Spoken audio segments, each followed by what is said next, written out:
Where shall we head next? I want to talk about Bottas and Perez. It's one of our, the battle of the wingmen. The battle of the wingmen, but it wasn't so much how, usually I'm pretty critical with them, and I'm going to start off pretty critical, but actually they become more of the highlight of the race. So obviously Perez started in a terrible position. I think, where did he qualify again? It was quite far down. I was at P11 he qualified.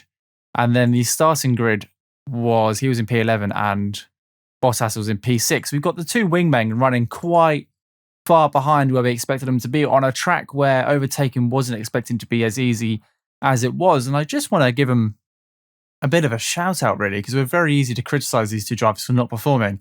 But actually, both those drivers, Bottas, when he got the hurry up, started making some very, very good overtakes and having some great on-track battles with drivers cutting through the field. Now, obviously, they're in two of the fastest cars on the grid, being the Mercedes and the Red Bull, and we expect them to be able to overtake cars pretty easily.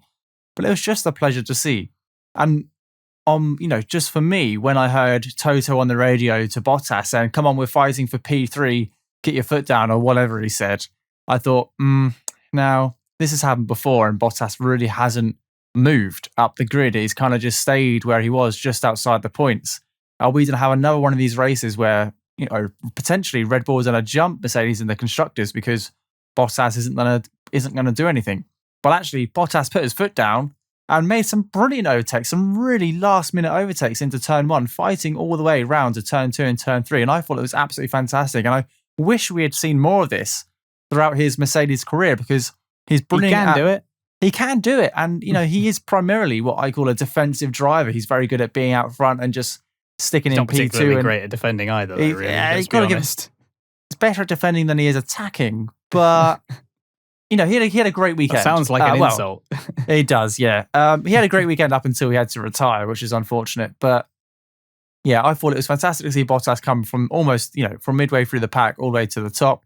And then Perez was making his way through as well. I think it was really good. And there wasn't much else happening on track apart from these two going at it lap after lap after lap after that. Obviously, you had Max and Lewis out front, separated by 4 or 5 seconds or however much it was, trading fastest laps. And that was interesting on its own.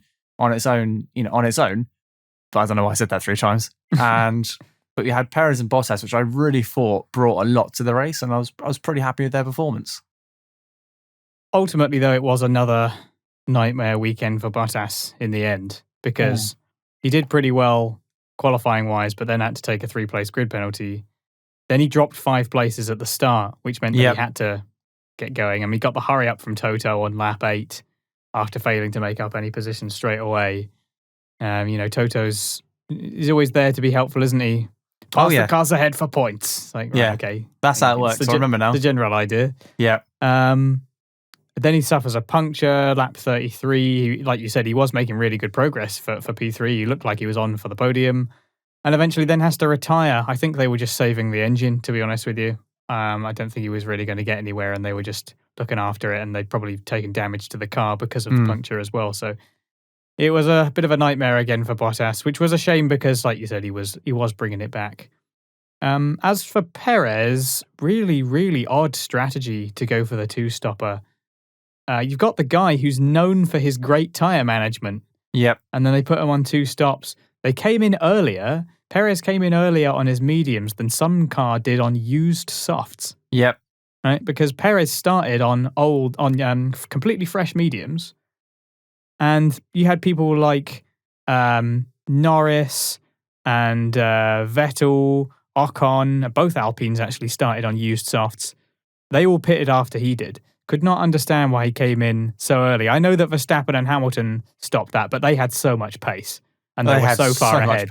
They could just do whatever they wanted. They were in a different race. They were in a completely different race to everyone. So they could basically stop whenever they wanted. They could have stopped after like 4 laps and still would have been P1 and P2. It would have made no difference.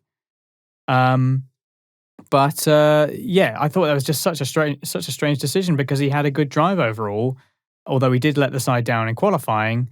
But I just didn't understand the 2-stopper, and that was basically what spoilt it for Perez. Ultimately, he did end up P4, didn't he? He did end up grabbing that in the end, but it should have been a podium, I think, other than the strategy.